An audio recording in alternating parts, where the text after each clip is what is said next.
आज जो है हम क्लास 9 के यूनिट नंबर 4 जो है इसके बारे में हम पढ़ लेंगे। यूनिट नंबर 4 है हमारा अलजेब्रिक एक्सप्रेशन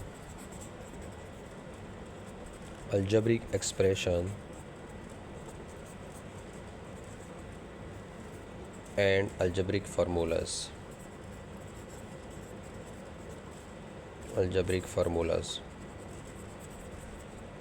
यानी यूनिट नंबर 4 हमारा क्या है, algebraic expressions and algebraic formulas.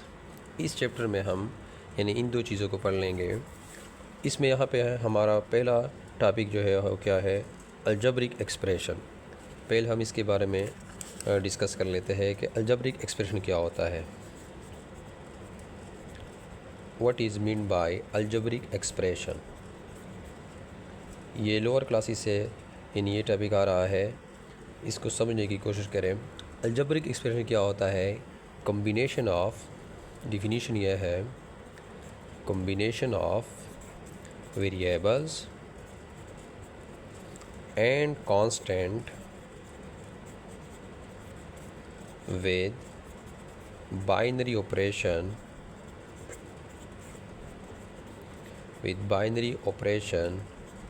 Binary operation क्या है हमारा, plus minus multiplication division.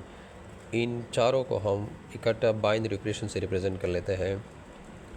Is called algebraic expression.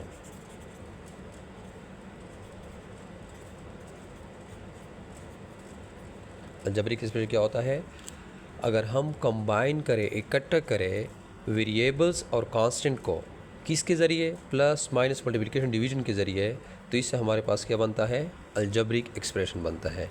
For example 2x की पावर 3 माइनस 5x की पावर 4 प्लस 7 x की पावर माइनस 5 प्लस 8। ये हमारे पास एक अलजेब्रिक एक्सप्रेशन है। क्यों है, क्योंकि यहाँ पे variables, constant, plus minus multiplication के ज़रिए आपस में क्या हो चुके हैं, कंबाइन हो चुके हैं, इकट्ठे हो चुके हैं। तो ये एक्सप्रेशन जो हमारे पास आ चुका है, इसको हम अलजेब्रिक एक्सप्रेशन का नाम जो है वो देते हैं। ये हमारे पास एक अलजेब्रिक एक्सप्रेशन है। दूसरा जो है वो 5y की power 1/4 minus 3 divided by 7y की पावर माइनस 9 प्लस 8 81। ये हमारे पास दूसरा अलजेब्रिक एक्सप्रेशन है। यहाँ पे वेरिएबल जो है वो y यूज़ हो रहा है यहाँ पे, यानी वेरिएबल्स और कांस्टेंट आपस में प्लस माइनस के ज़रिए जो है वो कंबाइन हो चुके हैं। तो ये सारा एक्सप्रेशन जो है इसको हम कहते हैं अलजेब्रिक एक्सप्रेशन। तो यहाँ पे अलजेब्रिक एक्सप्रेशन में टर्म जो है हम सेपरेट कर लेते हैं प्लस और माइनस के ज़रिए। इस ऊपर वाले अलजेब्रिक एक्सप्रेशन में ये हमारा एक टर्म है, ये दूसरा टर्म है, ये तीसरा टर्म है और ये चौथा टर्म है, चौथा। तो इस ऊपर वाले एक्सप्रेशन में हमारे पास 4 टर्म्स है और नीचे एक्सप्रेशन में हमारे पास 3 टर्म्स हैं। अगर हम यूँ लिखें कि 9z की पावर 3, तो ये भी हमारे पास एक अलजेब्रिक एक्सप्रेशन है। समझ आ रही है। तो हमारे पास अलजेब्रिक एक्सप्रेशन की डिफिनेशन आ गई कि अगर हम वेरिएबल्स और कांस्टेंट को आपस में कंबाइन करें प्लस माइनस मल्टीप्लिकेशन डिवीज़न के ज़रिए, तो इससे जो एक्सप्रेशन बनता है इसको हम अलजेब्रिक एक्सप्रेशन का नाम देते हैं।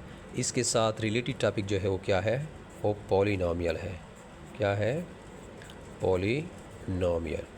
पॉलिनोमियल क्या होता है, इसी अलजेब्रिक एक्सप्रेशन पे कंडीशन लगा लेते हैं तो इससे हमारे पास क्या बन जाता है, polynomial. In algebraic expression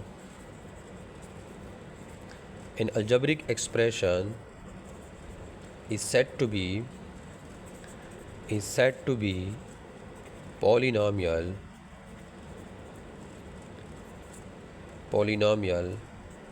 if in each term power, और हम यहाँ पे एक्सपोनेंट भी कह सकते हैं, if in each term power of variable belongs to whole number। अगर हर टर्म में वेरिएबल की जो पावर है वो कहाँ से हो, होल नंबर से हो, तो ऐसे अलजेब्रिक एक्सप्रेशन को हम क्या कहते हैं कि ये हमारे पास क्या है, पॉलिनॉमियल है। देखिए डिफिनीशन को, an algebraic expression is said to be polynomial. एक अलजेब्रिक एक्सप्रेशन को हम पॉलिनॉमियल कहेंगे, कब कहेंगे, इफ़ अगर इन ईच टर्म, हर एक टर्म में पावर ऑफ वेरिएबल की जो पावर होती है, जो एक्सपोनेंट होती है, बिलोंग, वो ताल्लुक़ रखे, कहाँ से ताल्लुक़ रखे, टू होल नंबर से। अगर हर एक टर्म की जो एक्सपोनेंट है वो होल नंबर से बिलोंग करती है तो ऐसे अलजेब्रिक एक्सप्रेशन को हम पॉलिनॉमियल कहते हैं। फॉर एग्ज़ाम्पल 5z की पावर 10 माइनस 7z की पावर 2 प्लस 3, ये हमारे पास क्या है, एक पॉलिनॉमियल है। क्यों पॉलिनॉमियल है, क्योंकि पहले तो हम अगर देखें अलजेब्रिक एक्सप्रेशन तो है, वेरिएबल्स और कांस्टेंट आपस में प्लस मनफी के ज़रिए कंबाइन हो चुके हैं, तो अलजेब्रिक एक्सप्रेशन तो है। अब इस अलजेब्रिक एक्सप्रेशन को हम पॉलिनॉमियल कह सकते हैं। अब देखें डिफिनीशन के साथ हमने इसकी कंपैरिजन करनी है। यहाँ पे वेरिएबल की जो एक्सपोनेंट है वेरिएबल की वो 10 है और 10 होल नंबर से बिलोंग करता है। होल नंबर हमारा क्या है, सेट ऑफ होल नंबर 0 1 2 3 4, नहीं होल नंबर में हमारे पास ये डिजिट जो है आ रहे हैं। यहाँ पे अगर हम एक्सपोनेंट देख ले पावर को 2 है और 2 भी होल नंबर से बिलोंग करता है। यहाँ पे अगर हम z की पावर 0 भी लिख सकते हैं, तो 0 जो है वो, क्योंकि z की पावर 0 1 के बराबर है और 0 भी होल नंबर से बिलोंग करता है, तो हर एक टर्म में वेरिएबल की जो एक्सपोनेंट है वो होल नंबर से बिलोंग करते हैं, तो ये हमारे पास एक पॉलिनॉमियल है। और इसके लिए हम यानी एक्स सिंबल लगा लेते हैं, इसको हम डिनोट कर लेते हैं p ऑफ z से, पॉलिनॉमियल इन वेरिएबल z। अगर x में हो x की पावर 2 प्लस 5x माइनस 7, ये हमारे पास दूसरी पॉलिनॉमियल है, क्योंकि हर एक टर्म में वेरिएबल की जो एक्सपोनेंट है वो होल नंबर से बिलोंग करती है, तो ये x में पॉलिनॉमियल है, तो इसको हम p ऑफ x से रिप्रेजेंट कर लेते हैं, पॉलिनॉमियल इन वेरिएबल x। इसी तरह अगर हमने यू लिखा है 5/3 t की power 100 minus 5 square root t की पावर 10 प्लस 8, ये हमारे पास तीसरी पॉलिनॉमियल है। क्यों पॉलिनॉमियल है, हर एक टर्म में वेरिएबल की जो एक्सपोनेंट है वो होल नंबर से बिलोंग करती है, तो ये इसको हम डिनोट कर लेते हैं p ऑफ t से।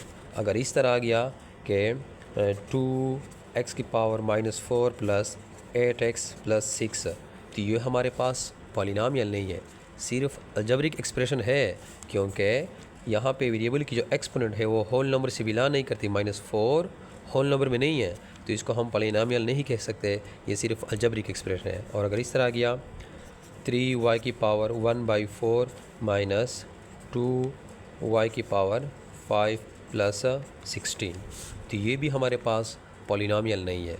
क्यों पॉलिनॉमियल नहीं है, क्योंकि हम पढ़ चुके हैं कि हर एक टर्म में वेरिएबल की जो एक्सपोनेंट होगी वो होल नंबर से होगी, तो यहाँ पे 1/4 फ्रैक्शन पावर है और फ्रैक्शन में हम होल नंबर हमारे पास होल नंबर में फ्रैक्शन नंबर नहीं है, तो 1/4 जो है वो होल नंबर से बिलोंग नहीं करता, तो ये सिर्फ अलजेब्रिक एक्सप्रेशन है, पॉलिनॉमियल नहीं है।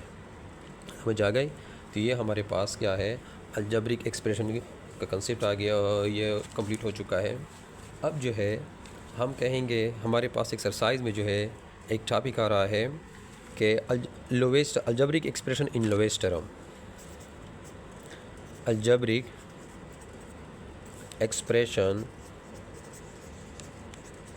इन लोवेस्ट टर्म, या सिंप्लीफाइड फॉर्म में भी हम इसको कह सकते हैं।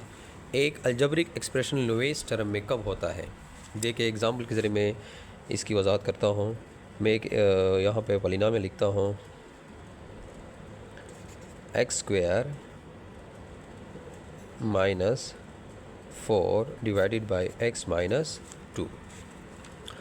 तो एक अलजेब्रिक एक्सप्रेशन जो है ये लोवेस्ट टर्म में होगा अगर इसके न्यूमरेटर और डिनोमिनेटर में कोई भी फैक्टर कॉमन ना हो। अगर न्यूमरेटर डिनोमिनेटर में कोई भी फैक्टर कॉमन नहीं है तो फिर हम कह सकते हैं कि ये लोवेस्ट टर्म में है। अब हम इसको देख रहे हैं कि ये हमारे पास लोवेस्ट टर्म में है कि नहीं है, तो x² माइनस 4 की जगह हम 2² लिख सकते हैं डिवाइडेड बाय x माइनस 2। तो यहाँ पे क्या आ जाएगा, यानी हमारे पास थर्ड फार्मूला है a² माइनस b², तो ये आ जाएगा x plus 2 into x minus two divided by x minus two. तो यहाँ पे क्या है, एक्स माइनस टू कॉमन है, तो ये जो गिवन एक्सप्रेशन दिया था ये हमारे पास लोवेस्ट टर्म में नहीं है, क्योंकि इसके न्यूमरेटर और डिनोमिनेटर में कॉमन फैक्टर मौजूद है। अगर कॉमन फैक्टर मौजूद ना हो तो हम कहते हैं कि ये लोवेस्ट टर्म में नहीं है। अब हम आते हैं इससे पहले जो पहला जो टॉपिक था हम लोग इसको मिस कर चुके हैं।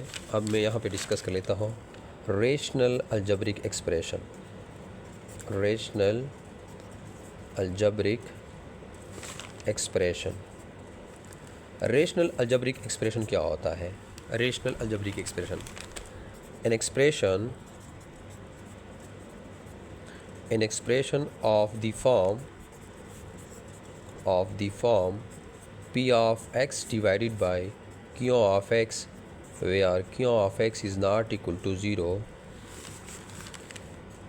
is called rational algebraic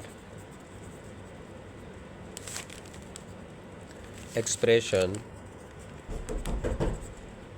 Rational algebraic expression if p of x and q of x both are polynomials.